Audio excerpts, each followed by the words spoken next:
Well, welcome to the edition of Motor Cars Enthusiasts. Right off the bat on today's show, General Motors released official pricing for the brand new C8 Chevrolet Corvette over the past several days. We've got all the details.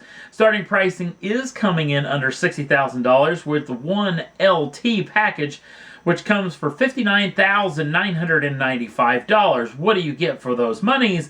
You get dual zone climate control, power seats, 10-speaker Bose audio system, and an 8-inch touchscreen with Android Auto and Apple CarPlay.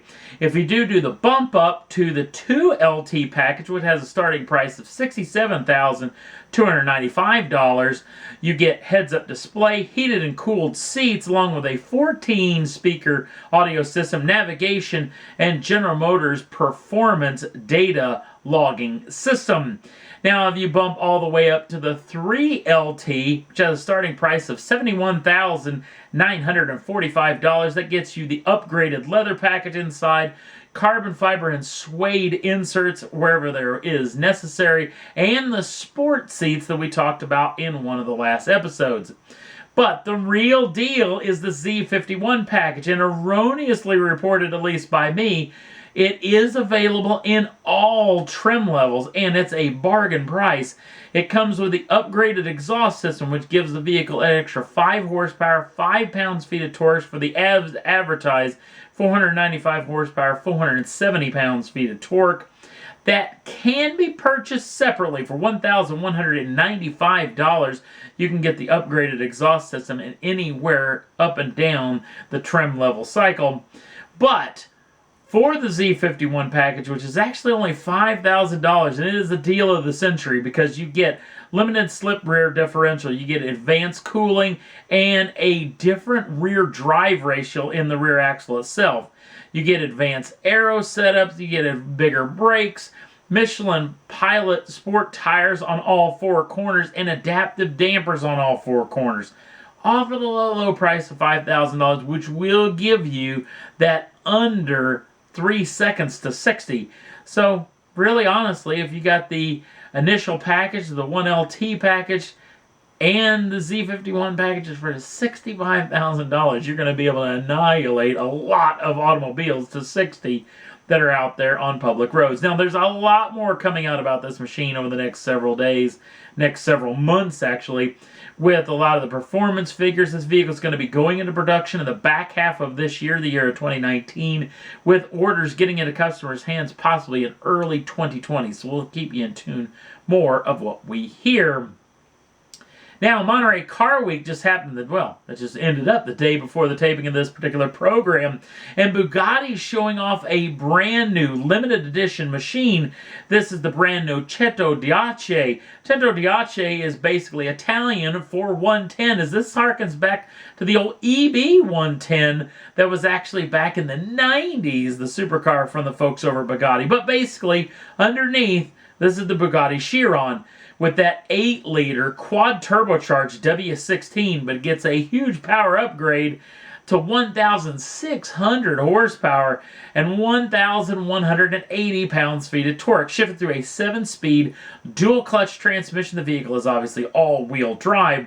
0 to 60 is knocked down to just 2.4 seconds with a top speed that's electronically limited to 236 miles an hour.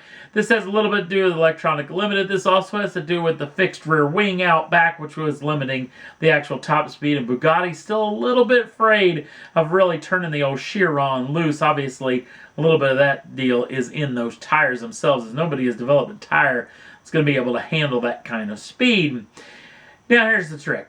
If you want one of these things, they're only going to build 10 of them, and they're very, very obviously limited edition.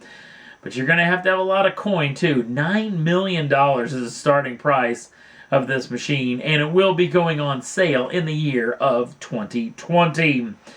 And last up on the list, you guys may remember this particular machine, and some of you may not.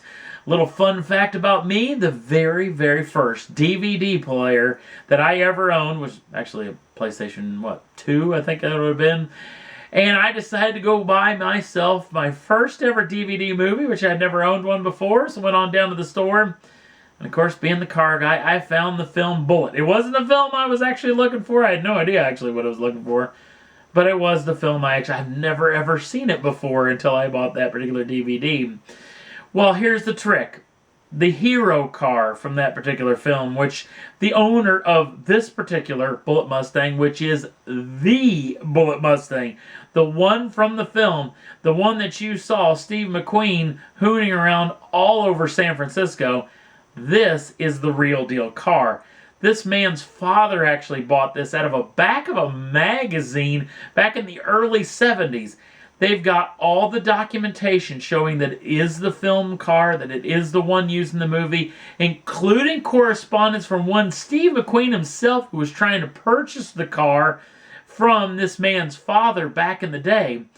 Probably one of the most interesting things is this car has had a pretty interesting life that you're going to hear a whole lot more over the next several weeks, as there's a brand new documentary that was done on this film. In fact, this is the car that I didn't even know exists till the release. When I was watching live the release of the brand new Bullitt Mustang for 2019 from the folks over at Ford Motor Company, they drugged this thing out of hiding, talked this guy into it, and it's been on a whirlwind tour ever since, including a stop at the Goodwood Festival of Speed. But here's the trick. Probably one of the funniest things about this particular car is this thing was actually daily driven by this man's mother, who was a third grade school teacher. To think that the Bullitt Mustang, was parked out behind a school for several years as this lady's daily driver is pretty interesting. It's in rough shape, but it has basically kept all the patina that it's had over the past over 40 years for this particular documentary. Now, here's the real deal. Here's the reason why we're talking about it, because this thing is going up for sale. And it will sell. It's going to sell at the Mecum auction, Kissimmee, Florida, the first part of January of 2020. And it's selling at no reserve. So this thing will change hands in the first part of 2020. Here's the trick. What's it going to bring? The owner of Mecum Auctions, one Dana Mecum, claims that this will bring the most money of any muscle car sold in the United States ever. It'll eclipse the highest price for any muscle car ever paid for, which was a $3.5 million that was actually paid for a Hemi Cuda convertible. So it's going to be interesting to see just what exactly this thing sells for. There is another little caveat too. Yours truly has been to the past 2 Kissimmee Mecum auctions, and I wasn't really planning on going in the one in 2020, but maybe I'm going to have to go because it may be the last chance I ever get to see the real deal Bullitt Mustang in the flesh. So it's going to be very interesting to see just what this car is going to bring at auction, as it will sell to the highest bidder. And that's all there was that I thought was worth talking about for this edition of Motor Cars Enthusiast. Don't forget to like us over on the Facebook page. Links down in the show notes. Also, if you'd like to subscribe to the channel, you can do so at any time. First dibs on the brand new shows as soon as they come out. Thanks for watching. We'll see you again real soon.